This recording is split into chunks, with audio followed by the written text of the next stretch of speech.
మిత్రులారా, క్షేత్రస్థాయిలో పనిచేస్తున్న మీరందరూ ఇక్కడికి వచ్చారు కాబట్టి మేము చాలా విషయాలు మీ ద్వారానే తెలుసుకొని అసలు సమాజంలో ఏం జరుగుతున్నది అనేది చాలా వరకు మీ అనుభవాల ద్వారానే మేము తెలుసుకోవడం జరుగుతుంది.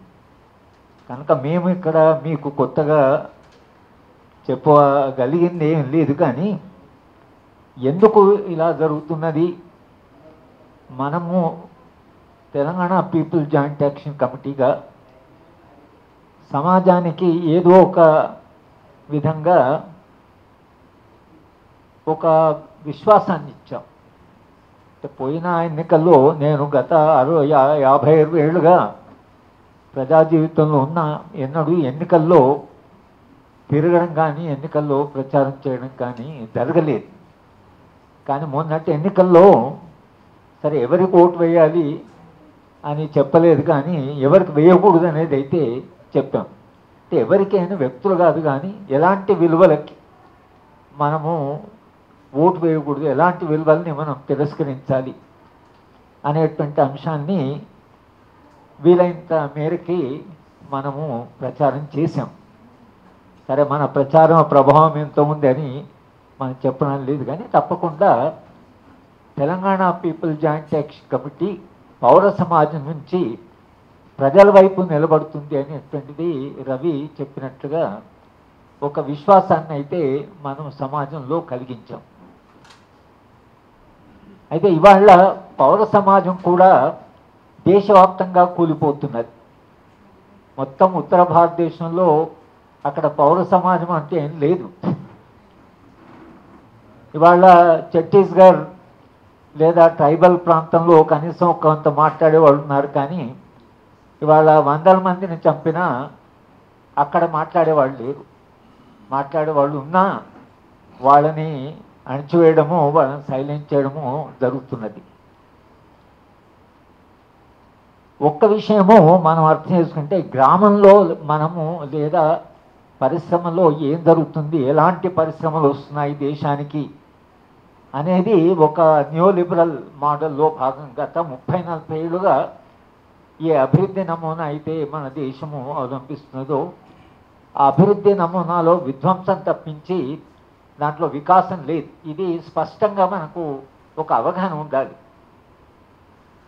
ప్రజల శాస్త్రజ్ఞుడు బాబురావు గారు ఆయన మనల్ని కంటిన్యూస్గా ఎడ్యుకేట్ చేస్తున్నాడు. అసలు ఈ అభివృద్ధి నమూనా మీరు పాటిస్తే ఏం జరగబోతున్నది అని ఒక శాస్త్రజ్ఞుడిగా ఆయన చెప్తూనే ఉన్నాడు. అయినా ఎవరు ఎందుకు వినలేదంటే ఇది ట్రాప్, ఇది ఒక పద్మవ్యూహం లాంటి దాంట్లో పడిపోయారు. ఈ పద్మవ్యూహంలో పడ్డవాళ్ళు అక్కడ అన్ని రాష్ట్రాలు, దీనికి ఎక్సెప్షన్ ఏం లేదు, అన్ని రాష్ట్రాలు ఇదే అభివృద్ధి నమూనాలో ఉన్నాయి. ఈ అభివృద్ధి నమూనా ప్రవేశపెట్టినప్పుడు 1980s అనుకోండి, అప్పటి నుంచి మేము రాస్తూనే ఉన్నాం. నేను 80s నుంచే రాసిన చాలా వరకు నా రచనలన్నీ కూడా ఈ అభివృద్ధి నమూనా ఎంత ప్రమాదకరమైనది అని చెప్తూనే ఉన్నాం.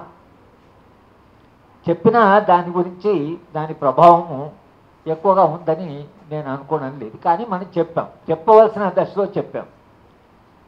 స్టిగ్లిట్జ్ అనేటువంటి నోబెల్ లారెట్ స్పష్టంగా గ్లోబలైజేషన్ అండ్ ఇట్స్ డిస్కంటెంట్స్ అనే పుస్తకంలో, దానికి ఆయన నోబెల్ ప్రైజ్ కూడా వచ్చింది, కానీ ఆయన వరల్డ్ బ్యాంక్లో పనిచేసిన వాడి, IMFలో పనిచేసిన ఆయన ఏమన్నట్టు ఈ అభివృద్ధి నమూనా ఏదైతే వాళ్ళ ప్రపంచవ్యాప్తంగా అన్ని దేశాలు ఆచరిస్తున్నాయో ఈ అభివృద్ధి నమూనాకు 3 లక్షణాలని ఏం చెప్పాడు. ఒకటి, దీనికి పునాది లేదు, రూట్లెస్ అన్నాడు. దీనికి వేళ్ళు లేవు ఈ పునాదికి, ఇది పైన ఉందిగా కింద దానికి రూట్స్ లేవు. రూట్లెస్ అన్నాడు, రూత్లెస్ అన్నాడు. ఇది నిర్దాక్షిణమైన ఒక అభివృద్ధి నమూనా. ఇక్కడ ప్రేమ, దయ, కరుణ, కన్సర్ను, కంపాషన్ ఇవి ఉండవు, దీనికి ఆ మోడల్కే ఉండదు అది. కనుకనే దేశంలో పాలిస్తున్న వాళ్ళు ఇవాళ ఒక ఉద్యమాన్ని అణచివేయాలంటే రోజు 30 మంది చంపేస్తున్నారు. 30 మందిని చంపేస్తే దాంట్లో అమాయకులను చంపుతున్నారు, పిల్లల్ని చంపుతున్నారు. పిల్లలు బడికి వెళ్ళొస్తుంటే బుల్లెట్ ఇంజురీతో వస్తున్నారని మొన్న బేలా భాటియా ఆమె అక్కడే ఉంటున్నది కాబట్టి బుల్లెట్స్తో వస్తున్నారు. పిల్లలు పోవడానికి భయపడుతున్నారు. మహిళలు బహిర్భూమి పొద్దున నేచర్ కాలకు వెళ్ళాలంటే భయపడుతున్నారు. ఒక భయంకరమైన పరిస్థితిలో కొన్ని ప్రాంతాల్లో ప్రజలు జీవిస్తున్నారు. దాన్నే రూత్లెస్ అన్నాడు ఆయన. ఇంకోటి జాబ్లెస్ గ్రోత్ అని కూడా అన్నాడు. దీంట్లో ఉద్యోగాలు, పని మనిషికి రావు. ఈ 3 లక్షణాలు మీరు క్షేత్రస్థాయిలో చూస్తే ఈ అభివృద్ధి నమూనాకు ఏమాత్రము ఒక మానవ కన్సర్న్ కానీ మానవీయ కన్సర్న్ ఉండదు. దీనికి పునాదులు లేవు. ఇది మనిషికి పన్ను కూడా కల్పించలేదు. ఇది దీని లక్షణాలు. ఇది ఇంకా మనం చూస్తూనే ఉన్నాము. క్షేత్రస్థాయిలో మీరందరూ కూడా దీన్ని గమనిస్తున్నారు. దీనివల్ల 2 మార్పులు జరుగుతున్నాయి. ఈ మార్పులే భయంకరమైన మార్పులు. దాన్ని ఇవాళ మనం చర్చించడానికి రవి గారు వాళ్ళ ప్రయారిటీగా దాన్ని మనం ఇవాళ చర్చిద్దామని. ఇంకొక అంశం కూడా చర్చించవలసింది, అది లాస్ట్ దాంట్లో మనం పెట్టు. ఈ 2 మార్పులు ఏమిటంటే, ఒకటి మనిషి విధ్వంసం, మానవీయ విలువల విధ్వంసం. మనిషి అమానుషంగా మారడం, అమానవీయంగా మారడం, మనుషులను ద్వేషించడం. అది ఎక్కడి దాకా వచ్చిందంటే తల్లి పిల్లల్ని చంపేదాకా ఆ మార్పు వచ్చింది. తల్లి పిల్లల్ని చంపడం అనేది మానవ చరిత్రలో గతంలో ఎప్పుడైనా జరిగిందో లేదో తెలియదు. కానీ ఈ మధ్యకాలంలో అయితే 4 పిల్లల్ని చంపుతున్నారు, 2 పిల్లలు. ఈ మధ్యన అయితే ఒక ఆమె తల్లి 2 పిల్లల్ని చంపడం, కొడవలతో పిల్లలు రక్తం కారుతూ ఇంటి నిండా పరిగెత్తున్నా వాళ్ళు వెనక పరిగెత్తి ఇద్దరిని చంపి తాను ఆత్మహత్య చేసుకుని. తల్లికి ఏమైందంటే అక్కడ తల్లి కాదు, ఇక్కడ ఒక అభివృద్ధి నమూనాలో ఇరుక్కపోయిన మనుషులు నిరంతరంగా అమానవీయంగా మారడం అనేది ఈ అభివృద్ధి నమూనాకు అవసరం. దీనికి మానవత్వము, మానవీయత, ప్రేమ, కరుణ, అయ్యో పాపము కష్టమవుతున్నది, ఉద్యోగాలు లేవు, పని లేదు అనే కన్సర్న్ సమాజం అంటే అభివృద్ధి నమూనా ముందుకు తీసుకెళ్ళలేదు. కనుక మానవ సంబంధాలన్నీ విధ్వంసం కావడం అనేది కూడా దీని అవసరం, దాంట్లో భాగం అది. అందుకనే రూట్లెస్ అన్నాడు. రెండవది ప్రకృతి విధ్వంసం. ప్రకృతి విధ్వంసము, మానవ విధ్వంసము ఒకదాంతో ఒకటి సంబంధం ఉంది. సార్ ఇక్కడ ఉన్నారు. ప్రకృతిని ప్రేమించాలని మనిషిని ప్రేమించలేడు. మనిషిని ప్రేమించని మనిషి ప్రకృతిని ప్రేమించాలి. పువ్వుల మీద కవిత్వం వచ్చేది. పువ్వును తెంపితే బాధపడ్డ కవి ఉన్నాడు. అక్కడి నుంచి వాళ్ళ చెట్లని కొట్టేయడం, నిర్దాక్షిణ్యంగా లక్షలాది చెట్లను కొట్టేయడం, అది జరుగుతూనే ఉన్నది. ఒకవైపు వాతావరణము పెరుగుతుందో, అది భయంకరంగా మారుతుందో, అది కొంతకాలం అయితే మనం బతకడం కష్టం, గ్లేషియర్స్ అన్నీ చెప్పినా ప్రకృతి విధ్వంసాన్ని ఆపడం లేదు. ఎన్నిసార్లు చెప్పినా, ఎంత చెప్పినా వాళ్ళు చెట్లను కూడా మా హైదరాబాద్ యూనివర్సిటీ అనుభవాన్ని మన దగ్గర చూసాం. హైదరాబాద్ యూనివర్సిటీలో 400 ఎకరాల్లో బుల్డోజర్ని పెట్టి 50 చెట్లను కూలగొట్టడం అంటే, నాకు ఒక చెట్టును కూలగొడుతుంటే నాకు ఎంతో బాధ అనిపిస్తుంది. అంటే చాలా అప్సెట్ అయిపోతాను. ఆ చెట్టు విలువ ఎంత, మొత్తం ప్రకృతిలో దాని కాంట్రిబ్యూషన్ అంతా ఏం అర్థం లేదు. ఎందుకు కొడుతున్నాడో తెలియదు. సంపద పెరగాలి. ఎందుకు సంపద పెరగదు? నీకు గాలి లేకుండా, ఆక్సిజన్ లేకుండా, డబ్బులు పడి నువ్వు చెట్లను కొట్టేసి ఏం అభివృద్ధి సాధిస్తున్నాను? ఈ ప్రశ్న ఏదైతుంది ఇక్కడ కూర్చున్న మిత్రులందరూ కూడా. అసలు ఈ అభివృద్ధి నమూనా అవసరమా? అసలు దీని నుంచి ఏం జరగబోతున్నది? సంపద సృష్టి అవసరమా అనేటువంటి విషయం కూడా మనము స్పష్టంగా ఈ సందర్భంలో అడగవలసినటువంటి అవసరం ఉంది. ఇవాళ ప్రత్యేకంగా ప్రకృతి విధ్వంసాన్ని కేంద్రంగా చేసుకొని ఇవాళ ఇథనాల్ తర్వాత ఫార్మాస్యూటికల్, ఇవి 2 చాలా ప్రమాదకరమైనటువంటి పరిశ్రమలు. ఇథనాల్ ఇప్పుడు 20% టార్గెట్ వచ్చేసిందట, తొందరనే వచ్చిందట. అనుకున్న దానికంటే ముందు వచ్చింది. కాబట్టి ఇప్పుడు 30%కి దాన్ని పెంచాలి అని ప్రధానమంత్రి అంటున్నారు. 20% అచీవ్ చేసేసాం. అనుకున్న దానికంటే తొందరగా అచీవ్ చేశారు ఇథనాల్ ప్రొడక్షన్. ఇప్పుడు 30% చేయాలంటే ఇంకా ప్రకృతి విధ్వంసం చాలా అవసరమా ఇథనాల్? నిజానికి అసలు ఇథనాల్ బదులుగా మీరు ట్రాన్స్పోర్ట్ దాన్ని కంట్రోల్ చేయలేరా? Public transport పెంచలేరా? ఆటోమొబైల్స్ మీద మీరు ఎన్నో రకాలుగా సమాజం. నేను స్వీడన్లో ఉంటే చాలామంది ప్రొఫెసర్ సైకిళ్ళ మీదే వస్తున్నారు. ఆటోమొబైల్స్ ఉపయోగించడం లేదు. కానీ వాళ్ళ మన దేశంలో వస్తున్న పరిస్థితి విపరీతంగా కాలుష్యం ఏదైతుందో పెరిగిపోతున్నది. మనుషులకు డబ్బులు వస్తున్నాయి. హాస్పిటల్ పోతే విపరీతంగా, ప్రతి హాస్పిటల్లో విపరీతమైన జనం. కానీ దీన్ని చెప్పినా మనకు అర్థం లేదు. కానీ తెలంగాణ పీపుల్ జాయింట్ యాక్ట్ సభ్యులుగా, బాధ్యులుగా ఈ అంశాన్ని ఏదైతుందో ఈ ప్రకృతి విధ్వంసాన్ని గురించి దాని